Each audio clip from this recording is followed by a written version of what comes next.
કેમ છો કિશોરીઓ બધા મજામાં છો? આજે અમે તમને અહીંયા પૂર્ણ દિવસની ઉજવણી કરવા માટે બોલાવ્યા છીએ કે સરકાર તરફથી એવી સૂચના આપવામાં આવી છે કે અમારે તમને મહિલા પોલીસ સ્ટેશન હોય કે તમારા જે મહિલાઓનો અધિકાર હોય એના વિશે તમને માહિતી આપવાની છે. તમને લોકોને થોડું ખ્યાલ હશે. તમને ખ્યાલ છે કે આપણે મહિલા હેલ્પલાઇન કઈ છે?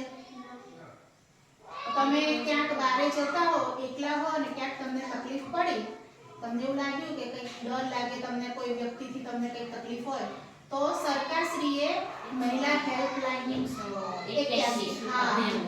181 અભિયમ યોજના કે જે 24 કલાક માટે તેને ચાલુ હોય છે.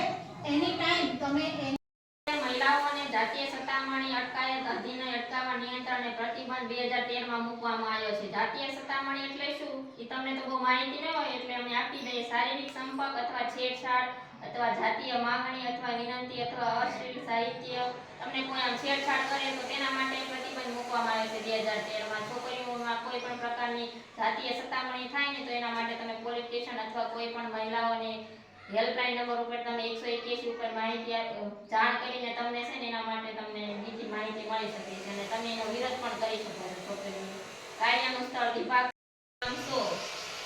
બચાવનો હક, હુમલાખોરને ગંભીર ઈજા, હુમલાખોરનું મૃત્યુ.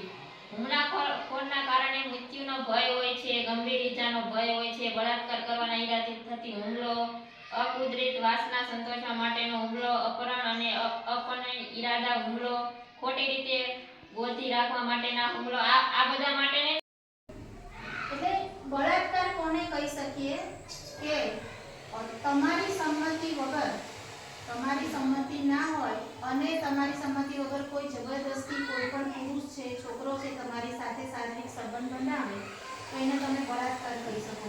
એના માટે તેને પોલીસ સ્ટેશનની અંદર તમારે ગુનો નોંધાવવાનો હોય અને એ લોકો જે પણ સામે વ્યક્તિ છે એની ઉપર કેસ લાગુ પડે અને એને 7 વર્ષ સુધીની સજા થઈ શકે છે. એટલે આવું કંઈ પણ જો તમને થતું હોય તો તમારે વિના સંકોચે જો કોઈને ના કહી શકતા હોય તો તમારે અમને કહેવાનું, ડર રાખવાનો નહીં. આ બહુ જ મોટી બાબત છે કે છોકરીઓ ડરતી હોય છે, પોતાની સાથે આવું કંઈ થાય તો કહેતી નથી. એટલે આવું કંઈ પણ થાય તો તમારે લોકોએ અમને જાણ કરવાની છે, બરાબર? અને જો તમારે આ બધી માહિતી લેવી હોય, વધારે માહિતી લેવી હોય તો જે આપણે બરવાળામાં મહિલા વન સ્ટોપ સેન્ટર છે ત્યાં પણ આપણે ત્યાં મુલાકાત કરી શકીએ છીએ.